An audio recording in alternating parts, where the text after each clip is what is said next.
Ecological Succession. And after watching this video, you should be able to describe the two types of ecological succession and what is ecological succession. So ecological succession is the change in ecosystem that happens when one community replaces another as a result of biotic factors. So you can literally think of it's the succession of communities replacing each other.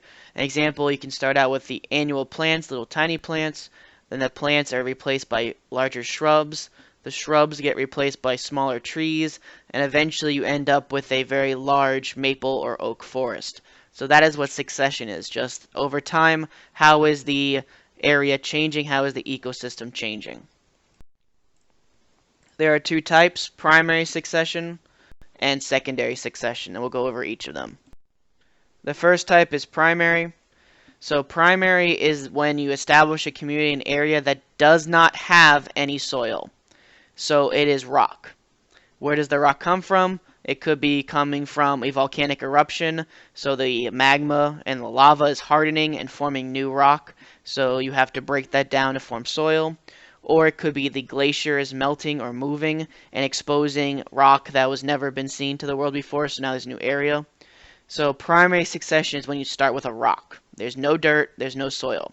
And because of that, it's very slowly at first. So the first thing that happens is you have a bare rock. Then you have some new organisms move in, usually lichens, not lichens. They're lichens or mosses, which we call pioneer species. They're pioneer species because they're the first one to colonize the new area, like pioneers. They actually secrete acids that actually start breaking down the rock, and eventually they're going to actually form the soil. So the pioneer species in primary succession are going to break that rock down and actually form the soil that the plants then can use.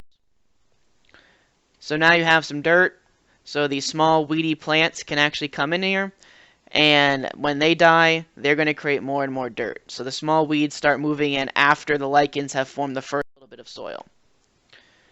Then the seeds are brought in, so you get some more plants, and eventually you're going to have enough dirt that for the trees and small trees and some shrubs to grow.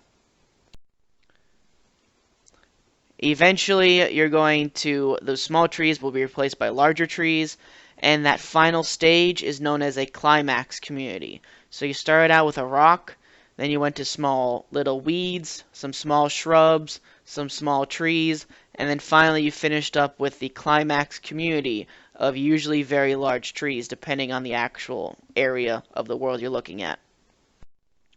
So just to recap what I just said, you go from rock to lichen to soils with some small plants, and then you have the larger plants, and then you finally end up with trees. So that's primary succession. The second type is secondary.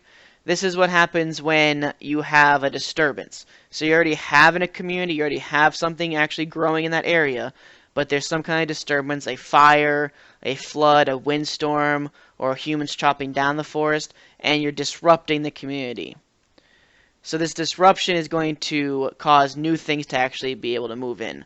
So you can see we have a forest fire, our forest is now gone, and now we have a new area that species can actually move into and colonize the new area. So this can lead to a new climax community from what was originally there. One of the key differences between the two is that secondary succession already has the soil. So it does not start with a rock. There's already dirt present since you burned down the trees that were living in that dirt.